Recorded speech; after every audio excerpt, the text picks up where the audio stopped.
तो दोस्तों, आज की इस वीडियो में हम लेकर आए हैं वांग क्वियर की अब तक की सबसे खतरनाक फाइट। ये फाइट इतनी धमाकेदार है कि आपको आखिरी तक देखने पर मजबूर कर देगी। इस बार वांग क्वियर का सामना होगा जू तियारन की छोटी बहन जू तियानजेन से, जो अपने खतरनाक और घातक मूव्स के लिए जानी जाती है। क्या वांग क्वियर इस चैलेंज में जीत पाएगी या जू तियानजेन उसे हरा देगी?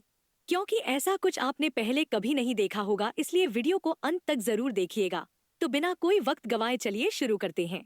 इस पार्ट की स्टार्टिंग होती है और हम देखते हैं कि वांग क्वियर ने लुजन को हरा दिया होता है और लुजन काफी हैरान होते हुए वांग क्वियर की तरफ ही देखे जा रहा होता है।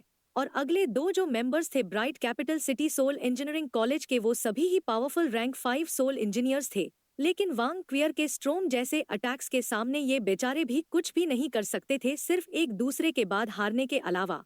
और लगातार 3 जीतों के साथ वांग क्वियर ने इंडिविजुअल एलिमिनेशन बैटल के अंदर 3 पॉइंट्स को हासिल कर लिया होता है। और इसकी वजह से जो ब्राइट कैपिटल की टीम होती है वो काफी ज्यादा गुस्से में आ जाती है और वो चिल्लाते हुए कहती है, टीम बैटल, चलो चल के टीम बैटल करते हैं।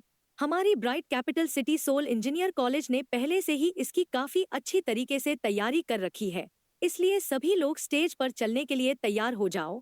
और तभी रेफरी कहता है नेक्स्ट, और नेक्स्ट का सुन के इन तीनों के होश उड़ जाते हैं और इन बेचारों को कुछ भी समझ में नहीं आता है। और फिर रेफरी दोबारा से कहता है, आखिर तुम लोग क्या कर रहे हो? जल्दी से अपने नेक्स्ट मेंबर को अनाउंस करो जो कि यहाँ पे आके बैटल करेगा। और तभी ब्राइट कैपिटल सिटी की तरफ से एक बंदा आ गया होता है और कहता है, रेफरी, अब समय टीम बैटल का नहीं हो गया है क्या? और अभी तक आपने क्यों उसे अनाउंस नहीं किया?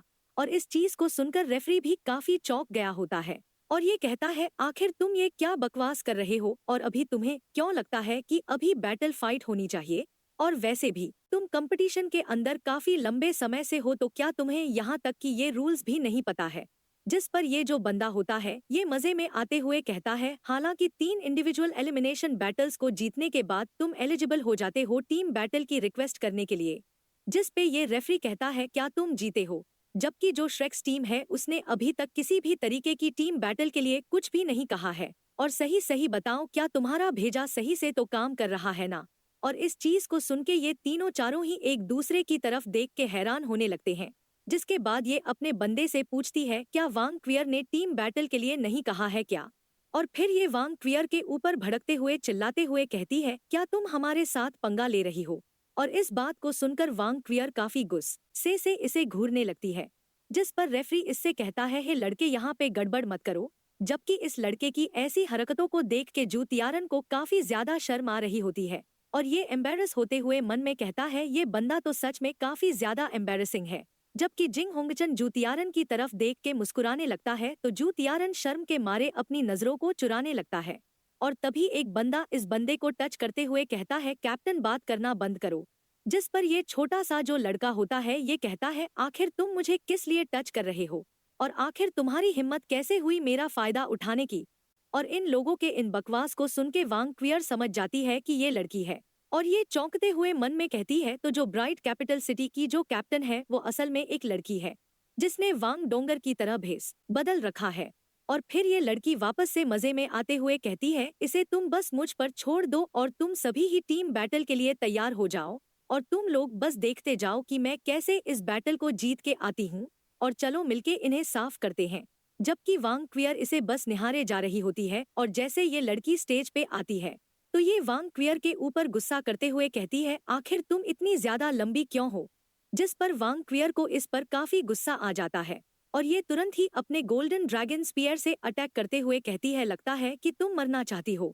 तो ये जो लड़की होती है ये तुरंत ही रेफरी के पीछे छिप जाती है और ये कहती है, रेफरी, इसने फाउल किया है। जिस पर रेफरी कहता है, अभी तक गेम भी शुरू नहीं हुआ है, इसलिए मैं तुम्हें पहली चेतावनी देके छोड़ रहा हूँ और अगर तुमने ऐसा दोबारा किया तो मैं तुम्हें डिस्क्वालीफाई कर दूंगा।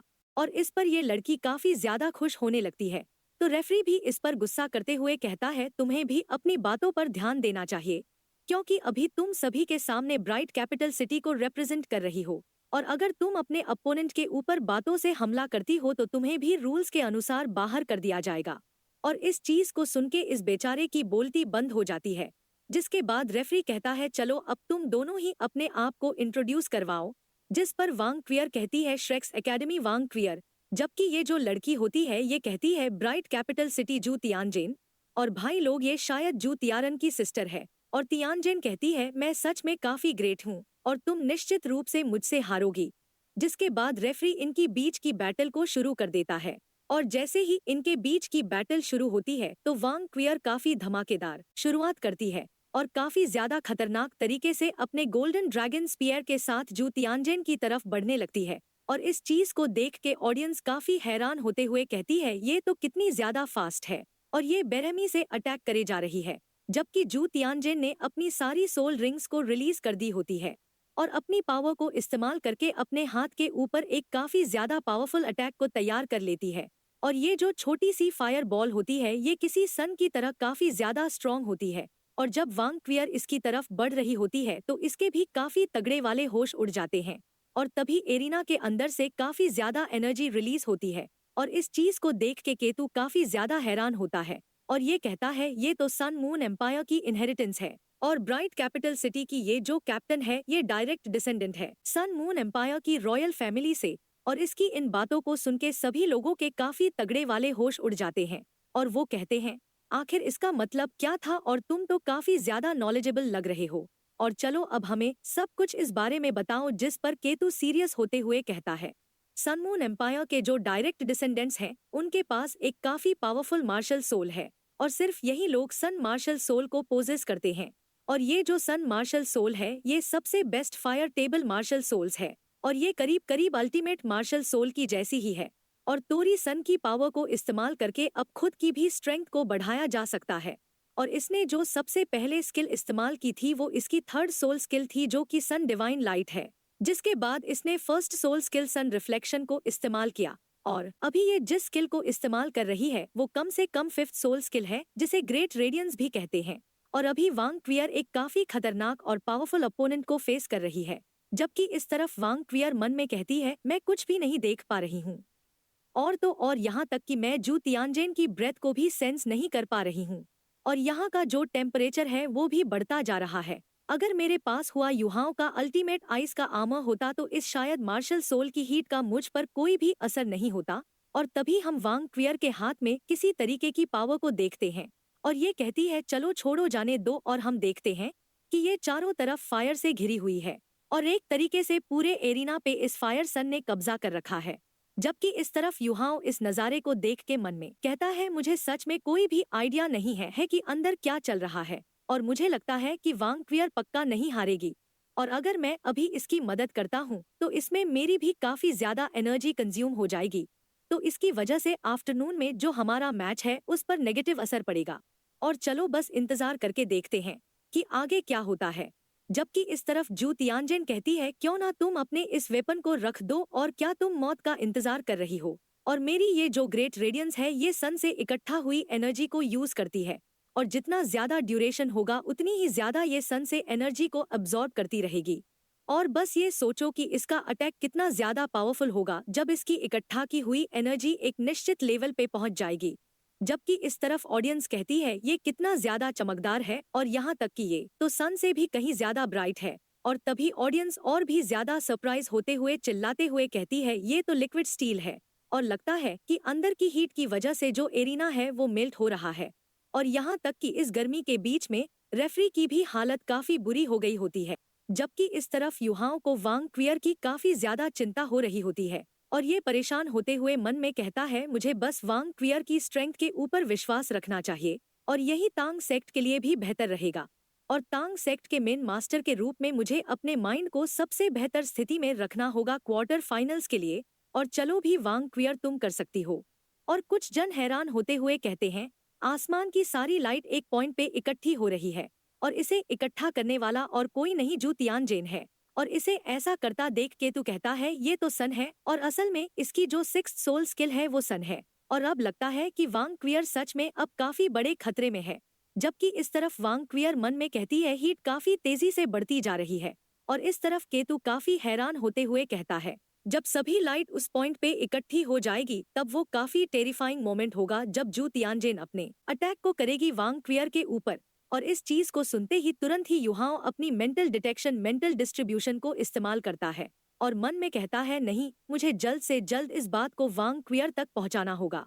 जबकि इस तरफ हम देखते हैं जू तियानजेन ने अपने अटैक को पूरी तरीके से तैयार कर लिया होता है और ये चिल्लाते हुए कहती है इसके बारे में पता चलने के लिए काफी देर हो चुकी है, क्योंकि जो सन की पावर है वो अच्छी खासी मात्रा में इकट्ठी हो चुकी है।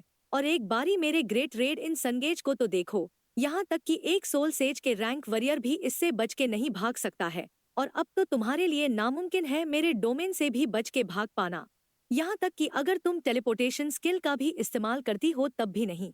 और मैंने पहले भी तुमसे कहा था कि तुम सिर्फ नर्क में जाओगी।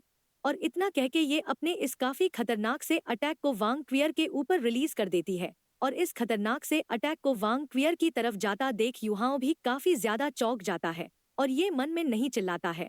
और जैसे ही ये अटैक वांग क्वियर को हिट करता है तो वहाँ पे काफी ज्यादा एनर्जी रिलीज होती है और इस चीज को देख के सभी लोग काफी ज्यादा हैरान होते हैं। और हमें ऐसा दिख रहा होता है जैसे कि ये जो पावर होती है ये वांग क्वियर के अंदर खींची जा रही हो। और इस चीज को देख के सभी लोग काफी ज्यादा हैरान होते हैं। और जैसे ही वांग क्वियर उस खतरनाक से अटैक से बाहर निकल के आती है तो हम इसके ऊपर एक गोल्डन आर्मोर और क्राउन को देखते हैं, जिसमें ये वाकई में काफी ज्यादा सुंदर और पावरफुल लग रही होती है। और ये जू तियानजेन से कहती है तुम्हें मरने की कोई भी जरूरत नहीं है और अब मैं तुम्हें नहीं मारूंगी। जबकि इस तरफ जू तियानजेन के काफी तगड़े वाले होश उड़ रखे होते हैं और ये कहती है भैंस की टांग ये क्या चल रहा है, और मैंने जानबूझकर तुम्हें इसके अंदर ट्रैप किया था और मैंने अपनी सबसे बेस्ट सोल स्किल का इस्तेमाल किया, लेकिन अंत में मेरा अटैक इनफेक्टिव कैसे हो गया, जबकि तुम किसी फीनिक्स की तरह राख में से उभर के आई हो। जबकि ऑडियंस भी वांग क्वियर को देख के काफी ज्यादा हैरान होती है और कहती है ये अभी तक मरी नहीं। जबकि इस तरफ युहाओं पूरी तरीके से चीजें समझ गया होता है और ये खुश होते हुए चिल्लाते हुए कहता है मैं समझ गया। और ये कहता है मेरे टीचर ने एक बार ही मुझे बताया था कि जो ड्रैगन गॉड था वो जब सन एंड मून के एजेंट्स के अंदर नहाया तब वो गोल्डन ड्रैगन और सिल्वर ड्रैगन में बदल गया। और गोल्डन ड्रैगन ने जिसे इनहेरिटेंस की है जो कि सन की ही पावर है, तो फिर ये कैसे सन की पावर से डर सकती है।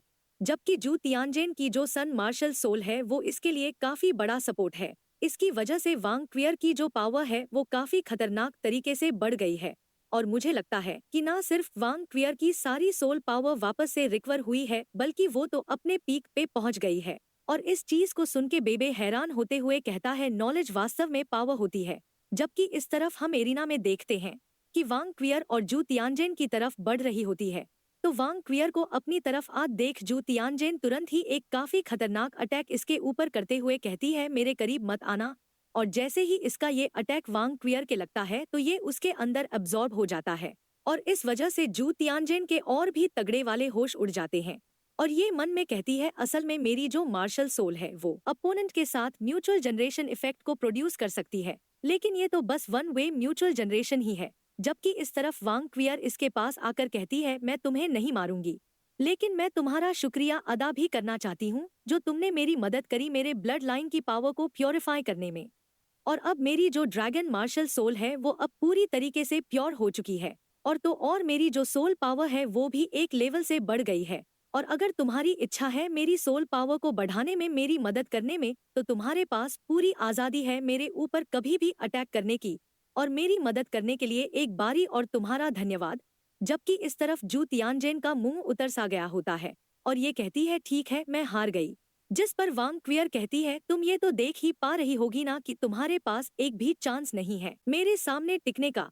और इस इंडिविजुअल एलिमिनेशन बैटल के अंदर यहाँ तक कि अगर इस स्टेट में मेरा सामना किसी सोल सेज वॉरियर से भी होता है तब भी वो मुझे नहीं हरा पाएगा। लेकिन तभी ये जो तियानजेन होती है चिल्लाते हुए कहती है वांग क्वियर कितना ज्यादा बढ़िया होता, अगर तुम एक लड़का होती तो मैं डेफिनेटली तुम्हें हर कीमत पर हासिल करती और तुम्हारी वाइफ बनती। जिसके बाद ये हाथ धो के वांग क्वियर के पीछे पड़ जाती है, जबकि वांग क्वियर इस बेचारी से डर के भागने लगती है। जिसके बाद जू तियानजेन रेफरी के पास जाकर कहती है मैं हार मानती हूँ और हमारी टीम भी हार मानती है और इसके बाद कोई भी लड़ाई नहीं होगी। जबकि इस बात को सुन के रेफरी का भी मुंह उतरा होता है। जिसके बाद हमें जू तियारन के साइड का सीन दिखाया जाता है जहाँ पे जूजी कहती है योर हाइनेस जू तियानजेन और आपका नाम एकदम एक जैसा ही है। जिस पर जू तियारन कहता है वो छोटी सी बच्ची बचपन से ही काफी जिद्दी अड़ियल है क्योंकि उसके फादर उसे काफी ज्यादा लाड प्यार करते थे। जिस पर जूजी कहती है क्या ये सच में प्रिंसेस है। जिस पर जू तियारन कहता है ये एग्जैक्टली मेरी जिद्दी अड़ियल बहन है और रॉयल फैमिली के अंदर सिर्फ एकलौती प्रिंसेस भी है। और जब इसका जन्म हुआ था तब ये सच में काफी ज्यादा क्यूट थी। तो इसके फादर ने इसका नाम जू तियानजेन रख दिया, प्रिंसेस तियानजेन के टाइटल के साथ। लेकिन कोई भी नहीं जानता था कि ये अपने कैरेक्टर के साथ रॉयल फैमिली के अंदर प्रॉब्लम्स खड़ी कर देगी। और ये जू तियानजेन है, ये हमारे भाई बहनों में स्किल्स के मामले में सबसे बेस्ट है। लेकिन ये लड़की सच में एक शर्मनाक जिंदगी है। लकीली इसने अपने आप को प्रिंसेस के रूप में रिवील नहीं किया, नहीं तो ना जाने मैं कहाँ अपना चेहरा छुपाता। और जुजी हंसते हुए मन में कहती है, कम से कम ये तो योर हाइनेस की तरह थकावट वाली जिंदगी तो नहीं जी रही है। और फिर ये हंसते हुए जू तियारन से कहती है, तियानजेन एक इनोसेंट और क्यूट प्रिंसेस है जो कि पूरी तरीके से बुरी बात भी नहीं है। और मुझे सच में इसकी स्ट्रेट पर्सनालिटी काफी अच्छी लगती है। और इस बात को सुन के जो तियारन पहले तो कुछ सोचता है, जिसके बाद ये कहता है, वैसे तो हम भाई बहन आपस में लड़ते रहते हैं, लेकिन तब भी हम इसे काफी ज्यादा लाड प्यार करते हैं। और उसके भाभी के रूप में फ्यूचर में तुम्हें उसे गाइड करना होगा। जिस पर जूजी भी हाँ करते हुए मन में कहती है, वैसे तो जू तियारन होपलेस दिख रहा है, लेकिन मैं देख सकती हूँ कि इसकी बातों से ऐसा लग रहा है कि ये सच में प्रिंसेस जू तियानजेन को काफी पसंद करता है।